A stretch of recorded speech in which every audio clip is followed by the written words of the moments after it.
Good day, mate. Welcome back to the channel. I'm FPL Root and welcome back to another FPL video. So in today's video, we're going to be going through my Game Week 33 team selection. Also looking back at my Game Week 32 team, how I got on, how my captain got on, etc, etc. If you are new to the channel, please make sure you do subscribe and smash a like on this video if you do like it. Let's get into it. Yo, listen up, Rue is stepping up the game. Where Fantasy Premier League runs in his veins. From transfers to captains, he's always on top. Guiding you through every game week non-stop. They say Rue got that Salah flow. Welcome to the channel, enjoy the show. Wild cards, free hits with so much vibe. If you're hunting for success, then make sure you subscribe. So like I said, we will start off with Game Week 32. So I did get a red arrow this game week. I did drop from about 15k I'd say, so 209k I'm now ranked. I was ranked 190 odd k, so yeah, about 20k, 19k. So yeah, not the best, but considering I've still got my wild cards, still got my free hit, still got my bench boost, I can't really complain too much. My chip strategy is I'm basically gonna free hit in 34. It's kind of dead end into 35 because I don't think I want 6 Chelsea and Spurs players for game week 37. So I'm gonna basically load up on them players and then wild card in 36, bench boost 37. I think just to have the ultimate, I guess, team for game week 37 where I'm going to bench boost to have maybe 15 doublers and the best possible doublers from that team, I think is going to be crucial.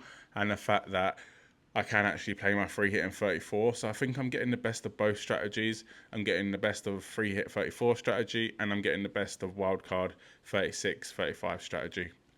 So David Raya and Arsenal in general got the clean sheet for me against Brighton in game week 32. So 2 clean sheets, Gabriel and David Raya. To be honest, they've been, my only good defenders recently. I know Smith got a decent score last time out, but other than that, my defenders have struggled and Pedro Porro has struggled too. But this game week, he did get a goal, so 11 points for him and free bonus as well for Pedro Porro. And to be honest, he's been due a goal all season. I've been saying it. I know he scored one in the FA Cup. That was an absolute banger, but all season he hasn't scored. And to be honest, he's definitely been due one, and I'm glad to get it in this game week where I kind of needed the points going in it without Haaland, without someone like Saka either, without Watkins. I kind of needed these players to do me a good job and get the business done. And Pedro Porro did that this game week. Smith conceded against Luton. Didn't really expect Luton to win that game, but it was a good result for them, 2-1. In midfield, I'd say disappointing because Bowen came off injured after 53 minutes against Wolves, which, again, is not the best fixture Wolves away, but West Ham did win that game and did score 2 goals, so who knows what would have happened if he stayed on for a bit longer. Maddison has been very, very disappointing recently. 75 minutes he played, another blank. Has blanked since I brought him in ahead of game week 29. So it's a little bit annoying with him, but we'll talk about him later on in the team selection video for 33. I did go Salah captain, who was my highest scorer, so a good captain pick. He did get a total of 16 points, so 8 points with the penalty. He got 1 bonus point too, so happy with that. I did pick Salah for captain. Palmer and Son got an assist. Again, it was a weird one with them. They were so highly owned. They were so highly captained that potentially I didn't want them to do well, but I think an assist is a nice balancing ground between wanting them to do well and not wanting them to do well. And then up front, 9 minutes from Tony, out of nowhere, I think. He did get benched. But I don't know if he has been playing that well recently, to be totally honest with you. I'm kind of stuck with him now, though. I did bring him in for 29, and he hasn't done it at all. He got 1 assist since then. But again, we'll talk about him later on in the video. And then Darwin Núñez with an assist. No bonus, came off after 67 minutes, so not the best. On the bench though, had Morris. Probably should have started Morris with Bournemouth at home over Tony with Aston Villa away, but I guess it's just one of them things. Morris has burnt me in the good fixtures recently, so I kind of just went for Tony, went for a guy that probably is a better striker and probably plays for a better team, but probably should have just played the fixture and gone for Morris instead. Overall, I'm not too not too sad about this rank dropping 20k. I think, like I said, with the fact that I've got wildcard free hit bench boost still left to play, I get the boast of free hit 34 and wildcard 36 benefits, and bench boost obviously 37. That I think I can make it up, and I do think I can make top 100k. I was gonna say top 10k. That's a bit too much, but yeah, I definitely think I can make top 100k. Let's get on to the Game Week 33 team selection. So for the Game Week 33 team selection, there is an argument to take out my Arsenal assets because I'm going to be free hitting in 34 anyway, so I will bring them back in. But I think Villa at home, albeit it's going to be a tough game, I think, because Villa are a decent team. They're 5th in the league. Unai Emery going back to the Emirates, there is a bit of narrative around that. Maybe he's going to want to spoil Arsenal's party. But for me, there's no other teams that I kind of want in terms of defensively. I think Arsenal are the best defensive team in the league, and I think the fact that a lot of people do own our double Arsenal defence now, and I think that just sways me to playing both Gabriel and David Raya. Yes, like I said, the fixture's not the best, but I am pretty confident of Arsenal clean sheet in this one. I know Aston Villa are a half-decent team, but I think away from home they do struggle, and I think Arsenal should win this game comfortably, and I can definitely see a clean sheet from these two players. Also, got Pedro Porro with Newcastle away. It is a tough one with Porro. I know he's just scored 11 points, but Spurs are just not keeping clean sheets. The last time they did keep a clean sheet was in Game Week 28, their 4-0 win against Aston Villa. But even before that, they've proper struggled. It was Game Week 17, so it was 10 game weeks since their clean sheet before that. So I'm not relying on him for a clean sheet, but obviously his attacking returns, but you can't really rely on defenders for their attacking returns. I know Pedro Porro has been decent this season. 1 goal obviously just come, and then 8 assists in 28 starts. It's good, but it's not Trent levels. And I think the fact that it's almost a guarantee of no clean sheet, it is a bit annoying, but I'm definitely going to play him, especially with Newcastle's defensive frailties, with a load of injuries they've got. I think Pedro Porro can get an attacking return, and I'm just hoping for that in this game. Also got Adam Smith playing Man United at home. Not ideal. I know Man United are the banter club at the minute and this and that, but I think they're going to score in this game. So I don't love, to be honest, playing Adam Smith in this game. Just the fact that I think Man United will score, and I don't think he's as attacking to play him just because he's attacking. So far this season, he has got 3 assists in 19 starts. So again, not great. Definitely, probably we're making a transfer that involves not having to play Adam Smith, but we'll talk about that again later on in the video, where I'll go through a few options, as I do have 2 transfers this game week. Overall, happy with the defence. Just, I think I would like a City defender, but again, City are not keeping many clean sheets this season. I would like a Liverpool defender, especially as people are going to be bringing them in ahead of double Game Week 34 with Palace at home. But yeah, it's because I'll be free hitting. I don't know if I do want to do that, because in Game Week 35, Liverpool do have West Ham away, which again is not the easiest fixture. So it is a tough one, but we'll talk about transfers later on in the video, and we'll get onto the midfield. So for the midfield, we'll start with the Spurs boys. So Son and Maddison. I think Son is a must keep this game week, to be totally honest with you. I know a lot of people are getting a little bit frustrated with him, but so far this season, 27 starts, 15 goals, 9 assists. That's 26 goals in 26 attacking returns in 27 starts. For me, that is very, very good. And I think the fact that he's a midfielder, he's going to be playing up front now that Richarlison looks to be injured again. And I think this game can be very, very good for Son. It's away from home, which I think he does do better in. He likes to play on kind of the last man. And I think with Newcastle's defensive frailties, I think Son can do damage in this game. Maddison, on the other hand, I'm a little bit frustrated with him, don't get me wrong. He's now kind of been taken off set pieces. It does look like Pedro Porro is going to be on them more often than not. And obviously Maddison has free kicks and stuff like that. But I'm a bit worried about him, and a bit worried about the fact that he is coming off around the 70th, 65th minute in a lot of the games. So yeah, could that mean that he doesn't start a game? Potentially, now that a few players have started to get back from Spurs. I saw Lo Celso come on the other day, but I know he did get a bad challenge, so I'm not sure if he is fit or if he came off injured from that one. Other than that, though, I don't think that Kulusevski can potentially play behind there. But yeah, I think Madison's spot is secure, but there is always a chance with how poor he is actually playing and the fact that he's on offset pieces as well. But again, we'll talk about transfers later on in this video. It's Mo Salah, Crystal Palace at home. People have said he probably hasn't looked his best since coming back from injury, but he's still delivered, to be totally honest with you.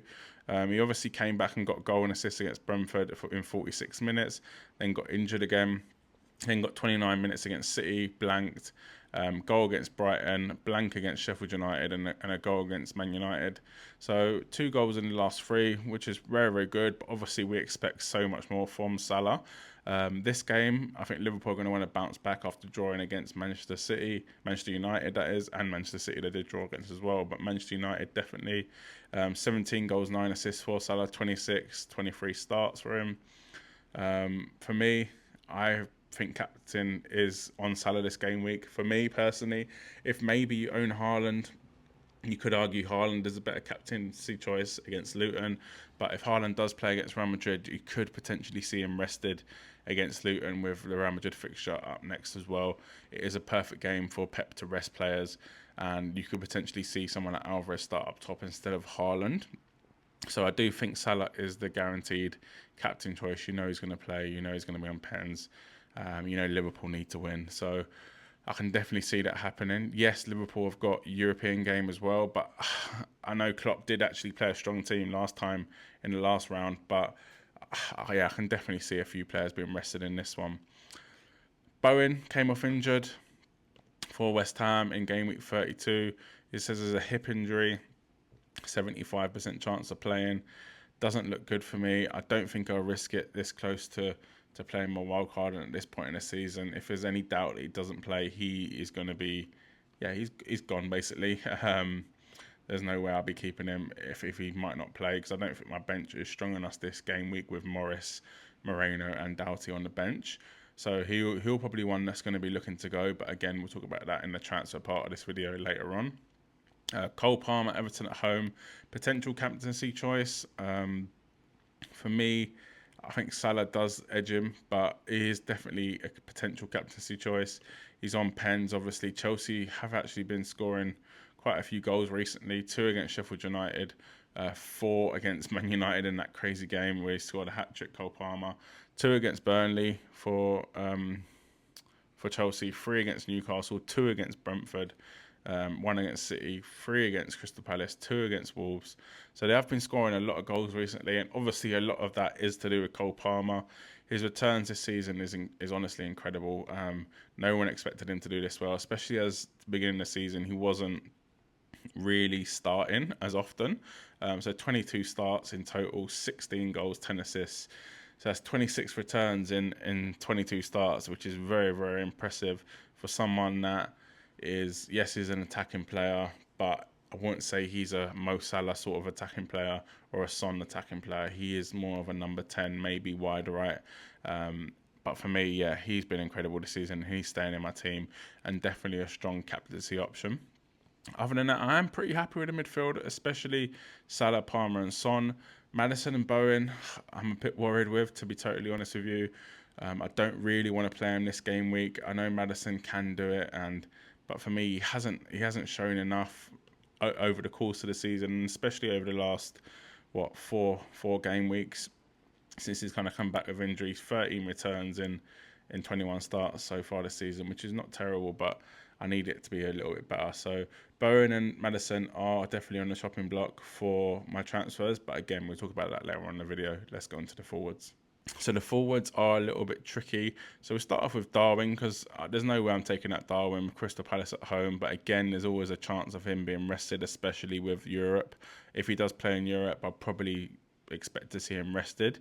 So far this season, 11 goals, 11 assists for him, 20 starts, so 22 returns in 20 starts is very, very good. And he's kind of gone under the radar. I know a lot of people are slating him for the amount of chances he misses. Kind of his stats expect him to kind of do more than he actually does, but I think the fact that he's still getting chances, he's almost due a haul, and I think it's going to come potentially in this game if he doesn't obviously start midweek. Crystal Palace, like I said, is a very good game for Liverpool. They're going to want to bounce back from that Man United result, and they need to be totally honest with you. They need to. It's a must-win game, and it's a must-win game for the rest of the season for Liverpool if they do want to win the league in Klopp's last season. Ivan Toney, obviously he was rested or whatever you want to call it, but Brentford did score 3 goals without him, so make of that what you will. Does that mean that he won't be playing in the next game? I don't know, but with Sheffield United at home, I think it's a risk worth taking. If he does play, it's more than likely he'll probably score because of the fact that it is Sheffield United. I know Sheffield United have been looking a little bit better recently, but they still conceded to Chelsea. They conceded 3 to Liverpool. Conceded 3 to Fulham in 30. So yeah, they've been conceding a lot of goals still. I know they've started to get a couple points here and there, but they are conceding a lot of goals. And I think that Toney can do the business if he does start. Again, if there's any inkling that he won't start, he'll be out my team. But for now, he's staying in my team. There's no way I can take out Ivan Toney with Sheffield United at home. Next, we'll get on to my transfers and potential. So now we'll move on to my potential transfers. So this is how my team will line up, as you can see.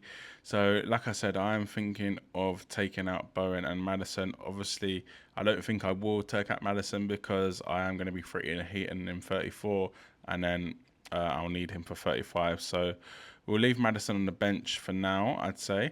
So really, Morris and Bowen are players that I should be looking to take out, and potentially you could go for someone like a defender that maybe doesn't mean I have to play Smith. So there is an opportunity to do someone like Alex Moreno. Looking at Aston Villa's fixtures, they've got Arsenal away. Don't care about 34 because I'm free hitting, and they've got Chelsea at home. So not ideal. So for me, I think I'll go for someone like Gusto. So he did get rested last game, but it was only a rest, and Pochettino did say that it was because he was carrying a bit of illness. So I'll probably play Gusto instead of Smith. And I've also got another transfer. So I got two free transfers. I had 2.5 million in the bank. Probably Bowen is an option to take out. So I could potentially take out Bowen, depending on his injury. Let's say Bowen was injured, so I had 11.1 million. I could go for someone like De Bruyne. If he does miss out against Real Madrid, then it's probably likely he will be playing against Luton. So that is definitely an option. Also, Foden could be an option. Again, if Foden doesn't play against Real Madrid, which I think he will because he was rested in the last game for Manchester City. So I think Foden will play, but definitely De Bruyne is an option. Other than that, the other options you are struggling, to be honest, because I do need a player that has a good fixture this game week. Maybe a Luis Diaz, but again, do I want to go for him when I can get him in my free hit next game week? And like I said, Liverpool's fixture put in game week 35 is West Ham away, so not the best. Maybe if I take out Morris, I got 8.2 million, so I could go for someone like Isak, Spurs at home, and then Sheffield United at home in 35. That is definitely a good option to go for, I'd say. Spurs are conceding a lot of goals. 2 home games, Sheffield United as well, conceding a lot of goals, so definitely an option to go for there. Højlund, yes, he's not been on fire, but he's got Bournemouth away and then Burnley at home in 35, so that could be an option too. But other than that, I am pretty much struggling for transfers. I'll probably put Isak in there. Again, I don't really like putting in players that are playing one of the big 6 teams, but I think Spurs concede a lot of goals, so I can still want Spurs to win, and Isak is probably going to score because of the amount of goals Spurs are conceding. Obviously, I've got Pedro Porro there as well, which is not ideal, but Isak with Spurs at home and then Crystal Palace at home in 35, I do think it is a nice player to go for. So that will probably be my transfers. It all probably depends on Bowen, but even if Bowen is out, I can still play Maddison against Newcastle. It's just if that game's 0-0, it's not going to be the best because I've only got Porro, where I've got 3 attackers from Spurs and Newcastle. So that is an option. Ideally, I do want a Man City player though. I really do want a Man City player. But I don't think it's doable unless I go for De Bruyne or Foden in midfield. I have tried to get maybe someone like Haaland. I just can't afford him unless I take another minus, to be totally honest with you. If I go for maybe even Bowen out, I can't afford him unless I go Bowen and Madison out. So there's nowhere getting Haaland. Potentially I could go for Alvarez though, instead. So I could go Alvarez and really load up on the Man City options. Alvarez with Luton at home, and then hopefully he does play. I think he will play, to be honest, because I don't think he's going to play against against Real Madrid. And I think with Alvarez, if Haaland or De Bruyne or Foden don't play, I think Alvarez does play. So I think it does give him an increased chance of playing if one of them three players are rested. But again, he hasn't been doing that great recently.